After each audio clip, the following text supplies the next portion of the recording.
নমস্কার বন্ধুরা, উজান গীতা চ্যানেলে সবাইকে জানাই আন্তরিক শুভেচ্ছা ও অভিনন্দন। আমাদের জীবনের প্রতিটি বাঁকে যখন আমরা দ্বিধাগ্রস্ত হই, হতাশায় ডুবে যাই, তখন একটাই গ্রন্থ আমাদের আলোর পথ দেখায়, তা হল শ্রীমদ্ভগবদ্গীতা। অনেকেই মনে করেন গীতা বোঝা খুব কঠিন বা এটি শুধুমাত্র বয়স্কদের জন্য। কিন্তু আজকের এই ভিডিওতে আমি মাত্র 15 মিনিটে গীতার সেই গূঢ় রহস্য এবং মূল বিষয়বস্তু আপনাদের সামনে তুলে ধরব, যা আপনার জীবনের সকল প্রশ্নের উত্তর দিয়ে দেবে। আজকের পর থেকে আপনার জীবন দেখার দৃষ্টিভঙ্গি বদলে যাবে। তাই ভিডিওটি একদম শেষ পর্যন্ত দেখুন। পয়েন্ট 1, আত্মা ও দেহের অবিনশ্বরতা, সাংখ্যযোগ। অনুবাদ: গীতায় শ্রীকৃষ্ণ বলেছেন, বাসাংসি জীর্ণানি যথা বিহায়। অর্থাৎ, মানুষ যেমন পুরনো পোশাক ত্যাগ করে নতুন পোশাক পরিধান করে, আত্মাও তেমন জীর্ণ শরীর ত্যাগ করে নতুন শরীর ধারণ করে। ব্যাখ্যা: গীতার প্রথম এবং প্রধান শিক্ষা হল আমরা এই নশ্বর দেহ নই, আমরা হলাম অবিনশ্বর আত্মা। আমরা প্রায়ই মৃত্যুভয়ে ভীত থাকি বা প্রিয়জনকে হারানোর শোকে ভেঙে পড়ি। শ্রীকৃষ্ণ অর্জুনকে শিখিয়েছেন যে, আগুন আত্মাকে পোড়াতে পারে না, জল ভেজাতে পারে না এবং অস্ত্রও ছেদন করতে পারে না। জীবনের দুঃখ কষ্ট মূলত আমাদের দেহের এবং মনের সাথে জড়িয়ে থাকে। যখনই আপনি নিজেকে একজন আত্মা হিসেবে অনুভব করবেন, তখনই জাগতিক ভয় আপনার থেকে দূরে সরে যাবে। এটি আমাদের শেখায় যে জীবনের সাময়িক হার জিতে ভেঙে না পড়ে স্থিতপ্রজ্ঞ থাকতে হয়। পয়েন্ট 2, কর্মফল ও নিষ্কাম কর্মযোগ। অনুবাদ: শ্রীকৃষ্ণের অমর বাণী, কর্মণ্যেবাধিকারস্তে মা ফলেষু কদাচন। অর্থাৎ, তোমার কেবল কর্মেই অধিকার আছে, কিন্তু তার ফলে কখনোই নয়। ব্যাখ্যা: বর্তমান যুগে আমাদের দুশ্চিন্তার প্রধান কারণ হল আমরা কাজের চেয়ে ফলাফলের ওপর বেশি গুরুত্ব দিই। পরীক্ষায় পাস করব কি না, ব্যবসায় লাভ হবে কি না, এই দুশ্চিন্তাই আমাদের বর্তমানের কাজকে নষ্ট করে দেয়। গীতার মূল বিষয় হল নিষ্কাম কর্ম। এর মানে এই নয় যে আপনি ফল চাইবেন না, বরং এর অর্থ হল নিজের কাজটিকে সর্বোচ্চ গুরুত্ব দিয়ে করা এবং ফলাফলকে ভগবানের ওপর ছেড়ে দেওয়া। যখন আপনি ফলের আশা ত্যাগ করে কেবল কর্তব্যের খাতিরে কাজ করবেন, তখন কাজের মান বাড়বে এবং মানসিক শান্তি বজায় থাকবে। কর্মই হল আমাদের আসল উপাসনা। পয়েন্ট 3, স্থিতপ্রজ্ঞ ও মানসিক নিয়ন্ত্রণ। অনুবাদ: ভগবান বলেছেন, মনই মানুষের পরম বন্ধু, আবার অনিয়ন্ত্রিত মনই মানুষের চরম শত্রু। যে মনকে জয় করতে পেরেছে, সেই শান্তি লাভ করেছে। ব্যাখ্যা: আমাদের জীবনের অশান্তির মূল উৎস হল আমাদের অনিয়ন্ত্রিত ইচ্ছা এবং ক্রোধ। গীতায় শ্রীকৃষ্ণ অর্জুনকে বলছেন কিভাবে চঞ্চল মনকে বশ করতে হয়। তিনি শিখিয়েছেন যে ব্যক্তি সুখে খুব বেশি আনন্দিত হয় না এবং দুঃখে ভেঙে পড়ে না, সেই হল স্থিতপ্রজ্ঞ। অর্থাৎ সব পরিস্থিতিতে নিজেকে স্থির রাখা। আধুনিক জীবনে ডিপ্রেশন বা এনজাইটি থেকে বাঁচার শ্রেষ্ঠ উপায় হল এই মানসিক স্থিরতা। আপনি যদি আপনার ইন্দ্রিয় এবং আবেগকে নিয়ন্ত্রণ করতে পারেন, তবে বাইরের কোনো পরিস্থিতিই আপনাকে বিচলিত করতে পারবে না। নিজের মনকে প্রশিক্ষিত করাই হল জীবনের শ্রেষ্ঠ বিজয়। পয়েন্ট 4, শরণাগতি ও পরম শান্তি ভক্তিযোগ। অনুবাদ: গীতার অন্তিম উপদেশ, সর্বধর্মান পরিত্যজ্য মামেকং শরণং বর্জ। অর্থাৎ, সমস্ত ধর্ম বা কর্তব্য ত্যাগ করে কেবল আমার পরমেশ্বরের শরণাগত হও। ব্যাখ্যা: জীবনের কঠিন সময়ে আমরা যখন একা হয়ে পড়ি, কোনো উপায় খুঁজে পাই না, তখন ঈশ্বরভক্তি আমাদের শক্তি দেয়। শ্রীকৃষ্ণ অর্জুনকে আশ্বাস দিয়েছেন যে, যে ব্যক্তি পূর্ণ বিশ্বাসে তার ওপর নির্ভর করে, ভগবান তার সব পাপ ও ভয়ের দায়িত্ব নেন। এখানে শরণাগতি মানে কাজ ছেড়ে বসে থাকা নয়, বরং সব কর্ম তাকে উৎসর্গ করা। এই পয়েন্টটি আমাদের শেখায় যে, আমরা জীবনে যতই একা হই না কেন, সেই পরম শক্তি সবসময় আমাদের সঙ্গে আছেন। এই বিশ্বাস মানুষের মনে অসীম সাহস যোগায় এবং জীবনের উদ্দেশ্য খুঁজে পেতে সাহায্য করে। পয়েন্ট 5, কাম, ক্রোধ ও লোভ, নরকের 3 দ্বার। অনুবাদ: ভগবান শ্রীকৃষ্ণ গীতায় সতর্ক করেছেন যে, ত্রিবিধং নরকস্যেদম দ্বারং নাশনমাত্তন। অর্থাৎ কাম, ক্রোধ এবং লোভ হল নরকের তিনটি দ্বার, যা মানুষের আত্মাকে ধ্বংস করে দেয়। ব্যাখ্যা: আমাদের জীবনের অধিকাংশ ভুলের মূলে থাকে এই তিনটি রিপু। অতিরিক্ত পাওয়ার ইচ্ছা, কাম, কাঙ্ক্ষিত বস্তু না পেলে তৈরি হওয়া রাগ, ক্রোধ, এবং যা আছে তাতে সন্তুষ্ট না হয়ে আরও পাওয়ার নেশা, লোভ। শ্রীকৃষ্ণ অর্জুনকে শিখিয়েছেন যে এই তিনটি আবেগ মানুষের বিচারবুদ্ধি লোপ করে দেয়। যখন একজন মানুষ রাগের মাথায় কোনো সিদ্ধান্ত নেয়, তখন সে ঠিক ভুলের পার্থক্য ভুলে যায়। এই পয়েন্টটি আমাদের শেখায় কিভাবে সংযমের মাধ্যমে নিজের চরিত্র গঠন করতে হয়। যদি আমরা জীবনে প্রকৃত উন্নতি এবং শান্তি চাই, তবে এই তিনটি ধ্বংসাত্মক অভ্যাস থেকে দূরে থাকা একান্ত প্রয়োজন। পয়েন্ট 6: শ্রদ্ধার শক্তি ও আত্মবিশ্বাস।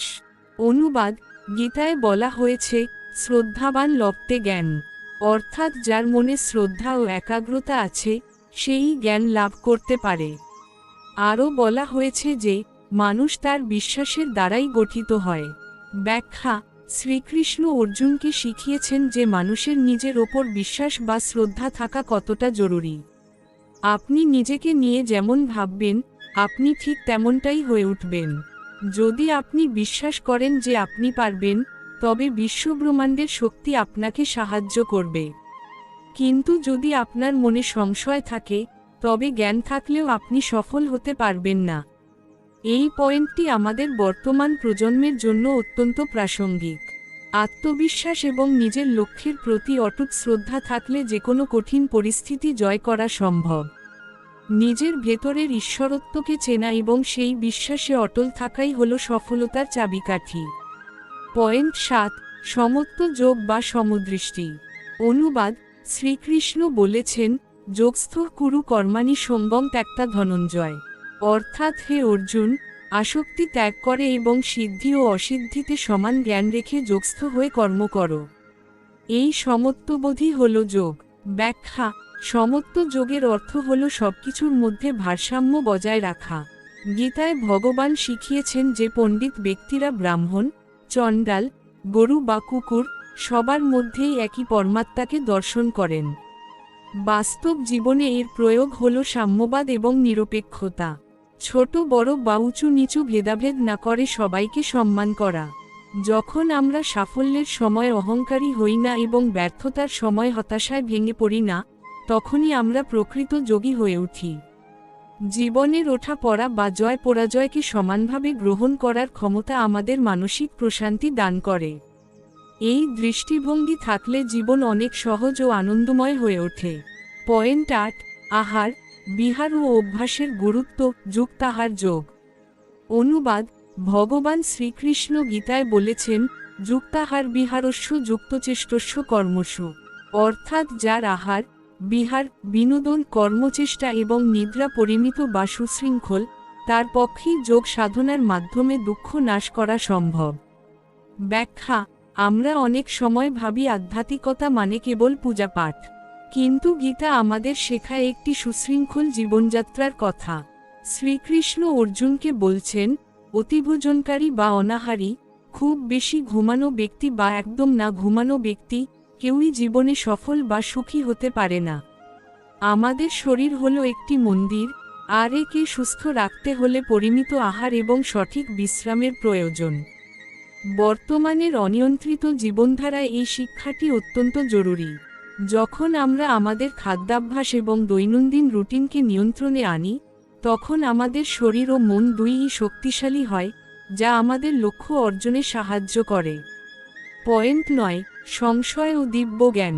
অনুবাদ: শ্রীকৃষ্ণ গীতায় সাবধান করেছেন, অজ্ঞশ্চা শ্রদ্ধধানশ্চ সংশয়াত্মা বিনশ্যতি, অর্থাৎ যে ব্যক্তি জ্ঞানহীন, শ্রদ্ধাহীন এবং যার মন সবসময় সংশয়ে বা সন্দেহে পূর্ণ থাকে, তার ইহকাল বা পরকাল কোথাও সুখ নেই। ব্যাখ্যা: আমাদের জীবনের অগ্রগতির পথে সবচেয়ে বড় বাধা হল নিজের সামর্থ্য বা নিজের লক্ষ্যের প্রতি সন্দেহ। অর্জুন যখন যুদ্ধে দ্বিধাগ্রস্ত ছিলেন, তখন ভগবান তাকে শিখিয়েছিলেন যে সংশয়াত্মা ব্যক্তি কখনো শান্তি পায় না। আমরা যখনই কোনো নতুন কাজ শুরু করি, আমাদের মনে হাজারো প্রশ্ন জাগে, আমি কি পারবো, লোকে কি বলবে, এই সংশয় আমাদের কর্মক্ষমতাকে কমিয়ে দেয়। গীতা আমাদের শেখায় যে সঠিক জ্ঞান অর্জনের মাধ্যমে এই সংশয়ের অন্ধকার দূর করতে হয়। একবার যখন আপনি সঠিক পথটি চিনে নেবেন, তখন দ্বিধাহীন চিত্তে এগিয়ে চলাই হল প্রকৃত বীরত্ব। সংশয়মুক্ত মনি সাফল্যের প্রথম ধাপ। পয়েন্ট 10, প্রকৃতি ও 3 গুণ, সত্ত্ব, রজ ও তম। অনুবাদ: গীতায় বর্ণিত হয়েছে যে মানুষের প্রকৃতি 3টি গুণের দ্বারা গঠিত: সত্ত্ব, রজ এবং তম। এই গুণের প্রভাবেই মানুষের স্বভাব ও রুচি নির্ধারিত হয়। ব্যাখ্যা: আমরা কেন ভিন্ন ভিন্ন পরিস্থিতিতে ভিন্ন ভিন্ন আচরণ করি, তার উত্তর লুকানো আছে এই ত্রিগুণের তত্ত্বে। সত্ত্ব গুণ মানুষকে শান্ত ও জ্ঞানী করে, রজ গুণ মানুষকে চঞ্চল ও কর্মব্যস্ত রাখে এবং তম গুণ মানুষকে অলস ও মোহগ্রস্ত করে। শ্রীকৃষ্ণ আমাদের শিখিয়েছেন কিভাবে তমসিকতা ও রাজসিকতা কাটিয়ে সাত্ত্বিক গুণের দিকে এগিয়ে যেতে হয়। আপনি যদি আপনার জীবনে অলসতা অনুভব করেন, তবে বুঝতে হবে আপনার মধ্যে তম গুণ বেশি। আবার যদি আপনি সবসময় অস্থির থাকেন, তবে তা রজ গুণের প্রভাব। এই পয়েন্টটি দর্শকদের বুঝতে সাহায্য করবে যে নিজের স্বভাবকে চিনে কিভাবে তা উন্নত করা যায় এবং নিজেকে একজন উন্নত মানুষ হিসেবে গড়ে তোলা যায়। বন্ধুরা, আজকের এই আলোচনায় আমরা শ্রীমদ্ভগবদ্গীতার সেই 10টি অমূল্য শিক্ষার কথা জানলাম, যা আমাদের জীবনের অন্ধকার দূর করে আলোর পথ দেখাতে পারে। শ্রীকৃষ্ণ অর্জুনকে যে উপদেশ দিয়েছিলেন, তা কেবল কুরুক্ষেত্রের যুদ্ধের জন্য ছিল না, তা ছিল আমাদের এই জীবন যুদ্ধের জন্য। মনে রাখবেন, পরিস্থিতি যাই হোক না কেন, আপনি যদি আপনার কর্মে অবিচল থাকেন এবং পরমেশ্বরের ওপর বিশ্বাস রাখেন, তবে বিজয় আপনার সুনিশ্চিত। আজকের এই ভিডিওটি যদি আপনার জীবনে সামান্যতম ইতিবাচক পরিবর্তন এনে থাকে, তবে অবশ্যই ভিডিওটি লাইক করবেন এবং আপনার বন্ধুদের সাথে শেয়ার করবেন। আপনার মনে যদি কোনো প্রশ্ন থাকে বা গীতায় বর্ণিত অন্য কোনো বিষয় সম্পর্কে জানতে চান, তবে নিচে কমেন্ট বক্সে অবশ্যই জানাবেন। আর এই ধরনের আধ্যাত্মিক এবং অনুপ্রেরণামূলক আলোচনা নিয়মিত পেতে আমাদের উজান গীতা চ্যানেলটি সাবস্ক্রাইব করে বেল আইকনটি প্রেস করে রাখুন। আজকের মতো এখানেই শেষ করছি। আপনারা সবাই ভালো থাকুন, সুস্থ থাকুন এবং শ্রীকৃষ্ণের চরণে মতি রাখুক। জয় শ্রীকৃষ্ণ।